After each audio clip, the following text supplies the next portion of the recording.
You're listening to Breakaway Wealth, the show designed to help you build wealth faster, think bigger, and break out of the herd. Now, here's your host, Jim Oliver. Welcome back, Breakaway Wealth. I'm your host, Jim Oliver, and with me today is my guest, David Meltzer. David, welcome to the show. I'm excited that you're here. I'm excited to be here. What a great topic to break away with our wealth, our health, our worthiness, and our happiness. And anything I can do to be of service to you or your community, I am here. So thanks for having me. Yeah, thank you so much. And you have a great background. And I don't want to get ahead of myself because I have some questions I really want to ask, because I love that you have broken away, and the organizations that you've run have broken away and differentiated yourselves and created this blue ocean for people to know what that means versus red ocean. And I really want to hear all about how that happened and how you decided and took action to do that. But give everybody your background, who you are, where you've come from, what you're doing, and all of that. Sure. Thank you so much for that opportunity. I'm on a mission to empower over 1 billion people to be happy. The three things that I know through my journey are how to make a lot of money, to live in abundance, to help a lot of people with that money, and to be happy, to have a lot of fun. And my journey led from a world of not enough, where I was born with a single mom, 6 kids, working 2 jobs, packing my dinner in a car so she could work those 2 jobs, to going to law school and graduating from the world of not enough, being a victim, into the world of just enough. Graduating law school, I started my career. I was a millionaire 9 months out of law school, selling legal research online, despite everyone telling me the internet was a fad. So all of you blockchain doubters and crypto doubters, just remember, people said that about the internet a long time ago in 1992. We sold that company for $3.4 billion, which led me to Silicon Valley, where I learned how to raise hundreds of millions of dollars. In 1999, ended up being CEO of Samsung's phone division, which led me to run the most notable sports agency in the world, Lee Steinberg Sports and Entertainment, which, by the way, I received that job not because I was a great lawyer, not because I was a great athlete or a great agent. It was really because no one else in the space had the background of technology and raising money that I had. And so Lee, who is a visionary, hired me there. And then I moved on with Warren Moon, the Hall of Fame quarterback, to run the world's largest global marketing company, Sports One Marketing, and then created my own brand to pursue my mission by utilizing free Friday trainings for over 23 years to podcasts, TV shows, movies, coaching, authored 8 books. We have a variety of things that we're doing, but all aligned today, not to work in the world of just enough to be a victim or more than enough, buying things you don't need to impress people you don't like, as I learned through losing $100 million and going bankrupt.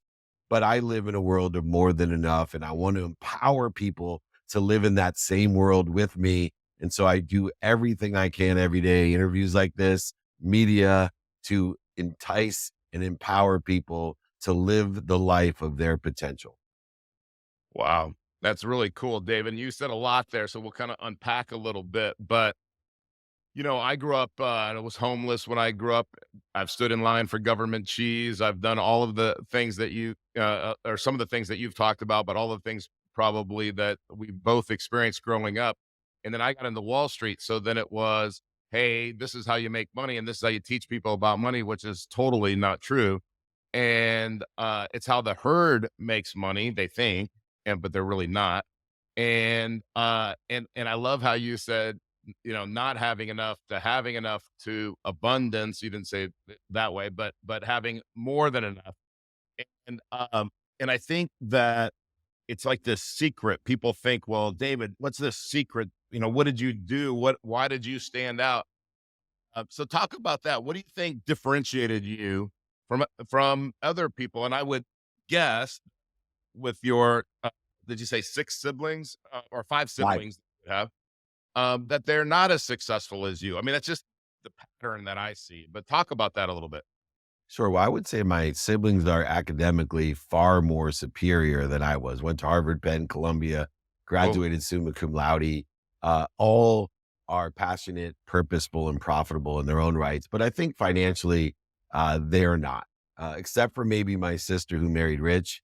Like it's hard to compete there.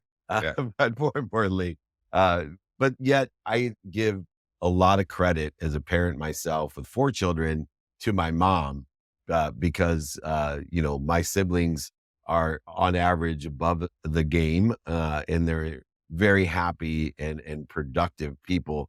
But for me, I think understanding this idea of enjoying the consistent every day, persistent without quit pursuit of our own potential. And so one of the things through my journey I've learned is most people fail because number one, you can never overachieve your own self image. And my mom elevated our self image so high that we didn't have the normal limitations that other people had. As long as we graduated from graduate school, we could be whatever we wanted. For my mom, the fetus wasn't fully developed till then. But after graduate school, we could do whatever we wanted. And she had no limitations.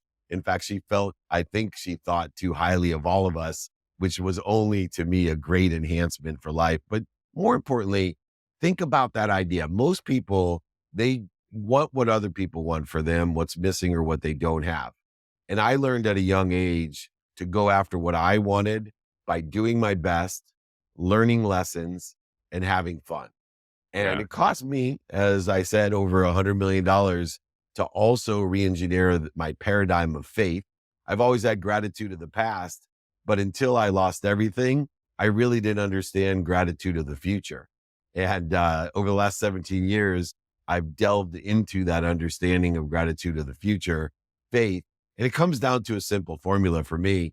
I believe there's a omniscient, all powerful, all knowing being that loves me more than my mom. So instead of living punished, instead of living challenged with void shortages and obstacles, I'm promoted and protected as long as I learn the lessons along the way. Again, you said so much right there, David. So I was going to ask you, you took the question out of my mouth because I was going to say you had one heck of a mom. And what was it about your mom? But you answered some of that. So that's cool. And uh, thank you, mom. That's super, super cool. Because I mean, you don't see that very often, that many siblings and that kind of success and that kind of education, but the expectations were there and the positive, like it wasn't, hey, can I go to grad school and can I graduate from grad school? It was that's your expectation. That's what your environment was, and that's amazing and that's exceptional. But you've said a couple of things. You've said happy a lot of times, and you've said gratitude a lot of times, and you've said faith in something bigger than yourself, which again, for me too, um, that's made all the difference in the world, all the difference in the world. Because if it was just my faith in myself, I guarantee you I'd not be where I am today. But talk about this gratitude of the future. I love that term. I don't know what it means yet exactly, but I love gratitude. I mean, even in the struggle, I love gratitude. Yeah, it's the guy that can walk through hell like you and I have and be grateful we're walking, Yeah. right? Yeah. And then I learned, when I get choked up thinking about it, that because of best options, right? I challenge everyone I ever meet. I said, hey, bro, if you could tell me something better to believe in than to be grateful of the omniscient, all powerful, all knowing, the abundant world that I live in, the protection and promotion that I will receive. I can't prove to you that something bigger than me exists that loves me that much and knows that much and is that powerful. But if you can tell me something better to believe in without proving it, I'm all in, man.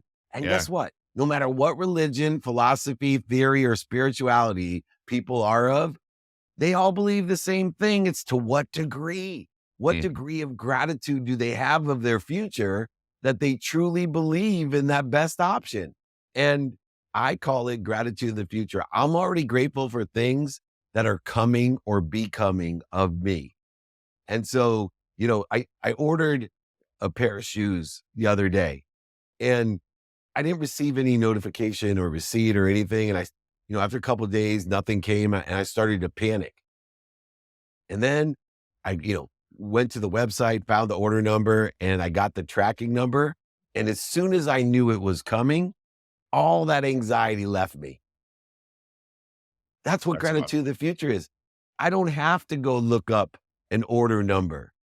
I know that all that is best for me is coming, and all that is best for me is becoming of me. As long as I have that faith, that gratitude of the future, that perspective, that paradigm shift of no more going after more health, more wealth, more worthiness, and more it's all there. I am happy, healthy, wealthy, worthy. What am I doing to interfere with it? That's all I'm concerned about.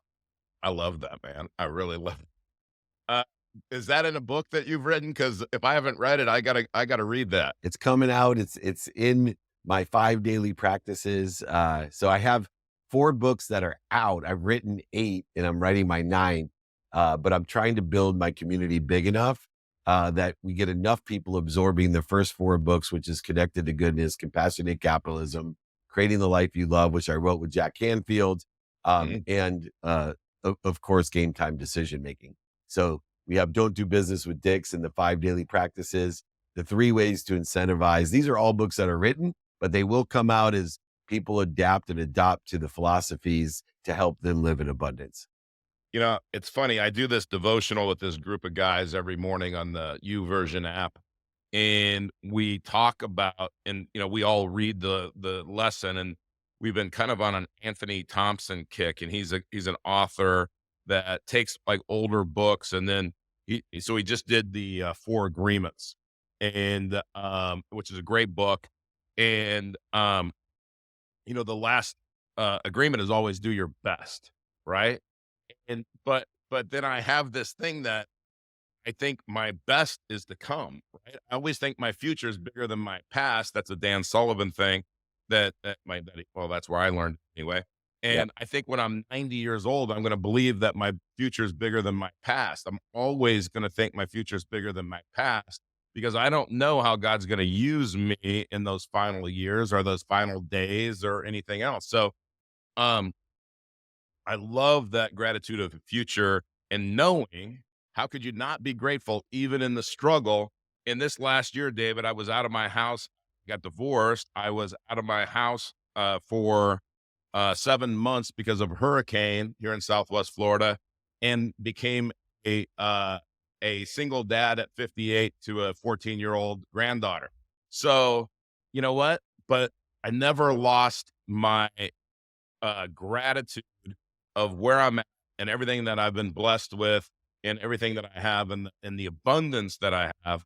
And it's just like, okay, what's that next challenge? What's going to happen? I'm going to make my house bigger and better. I got a bigger TV. I got a better furniture. I got a better designer. I just said, I'm going to improve everything. And I love what you just said. It just reminds me of that faith of the future.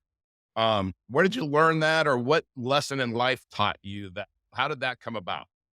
Well, it started, and everything is a reminder, remembrance, and a recollection of that faith, of that source. But it really started when I was 3 years old. And then I was reminded of it when I lost over $100 million and went bankrupt, because the parallels that you experienced last year with the loss of your house and the adoption of your 14-year-old granddaughter and the divorce. So when I was 3 years old, I had this extraordinary mom, never yelled, second grade teacher. Only time you ever saw her upset was financially, when the dishwasher broke or the car broke or she couldn't afford something for her children, like food. You would catch her crying.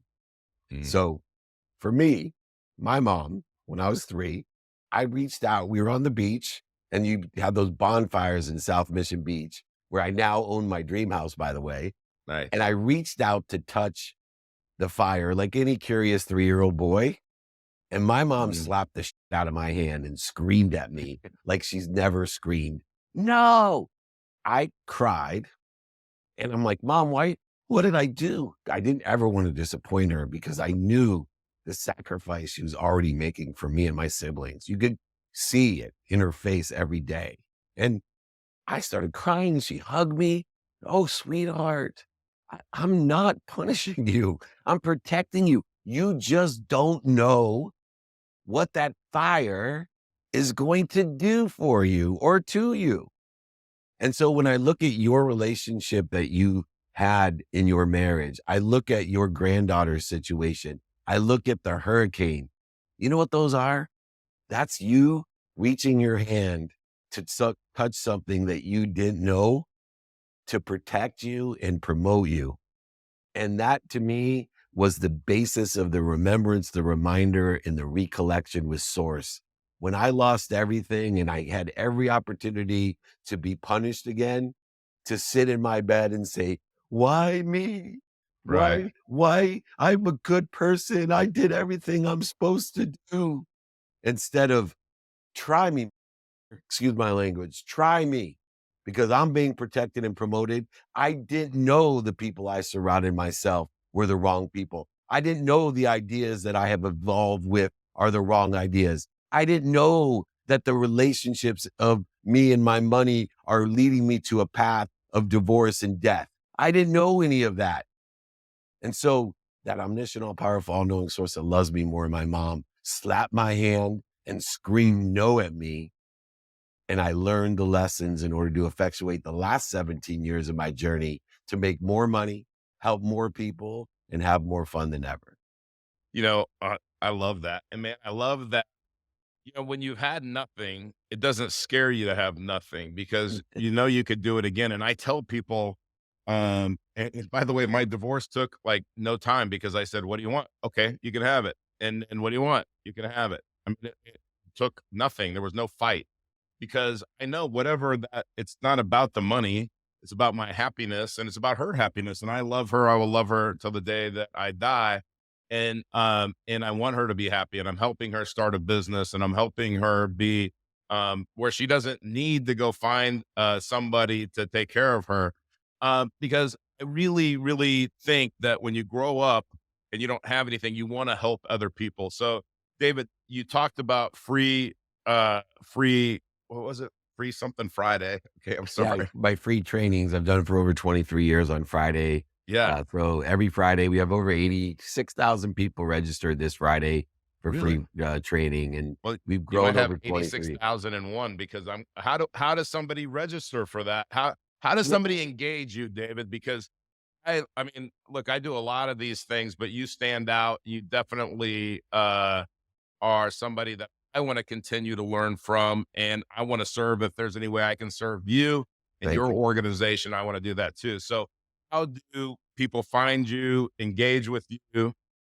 Yeah, so just email me or Google me, but email me david@dmeltzer.com. And I would like to offer to everyone in your community, including you, I would love to sign a book, send it to everyone in your community. I will pay for the book and shipping. So, nothing out of your pocket. I just know that those who read my book will be empowered to serve others and help build a community. I'm building a community of two types of people, those who want to help each other and those who know people who can help each other. It's not a very complex community that I'm building, but it's one of a mindset, an open heart set, and an open hand set to create abundance by facilitating help, pulling up a seat for those that don't have one, and reaching out and asking for help those who have a seat for us. So, Jim, please email me, david@dmeltzer.com, or Google me if you forget it. You'll find that email somewhere. Awesome. Okay, David, two quick questions before I let you go. I know you're a busy guy. But the first question is, and maybe you already gave it to us, but what's the best advice somebody's ever given you? Very simple. Be kind to your future self. Do good deeds. Love it. All right, last question. If God came down from heaven and only allowed you to retain the knowledge that you've received from one book, what would that book be? Lao Tzu, the 81 lessons of life. Ooh, I like that. I like that, David. You have some great advice, great knowledge. And one thing I really, really love, David, is, you know, there's a lot of really sharp guys that are young and they haven't really been through the ringer and they haven't lost $100 million and then come back with more. It's the experience. And I always tell people, if you're a young person out there, Find somebody that has the experience. Their experience, whatever way you want to say it, is it's find that person that you can follow, that you can read, and somebody taught me a long time ago, David, when you read, you have a pad of paper and you write down questions. Then you take those questions, and today we would email those to the author. You'd be shocked. Every time I've done that, the author emails me back. And I say, I got questions about your book that I don't understand. Just like you would raise your hand in class. Guess what? Every time you raise your hand in class, you get your question answered. Well, most of the time. These authors are so incredible. They'll write you back. You get way more education about the book, and you understand the book. So, David, I can't thank you enough for being on the show. I'm definitely going to put in my calendar the Friday training, and I love that. I want to learn more from you and about you. So I'm so grateful for you to be for being on the show. Thank you so much. Appreciate the opportunity. I look forward to doing more. Remember, email me, david@dmeltzer.com. Thanks, Jim. I look forward to our next encounter. Absolutely. Thank you, David. And David, we wrap this up with the incredible words of Earl Nightingale in The Strangest Secret, which is one of my favorites. So take it away, Earl. Here's the key to success and the key to failure. We become what we think about. Now let me say that again. We become what we think about. Once again, thank you so much for taking the time to hear what was shared on today's podcast. If you are looking to discover new wealth building strategies, then go to community.createtailwind.com. That's community.createtailwind.com to join our free online community and get access to free courses and in-depth training videos designed to help you build wealth and break away from the herd. Click the link in the show notes to access the community today. Thanks again for listening.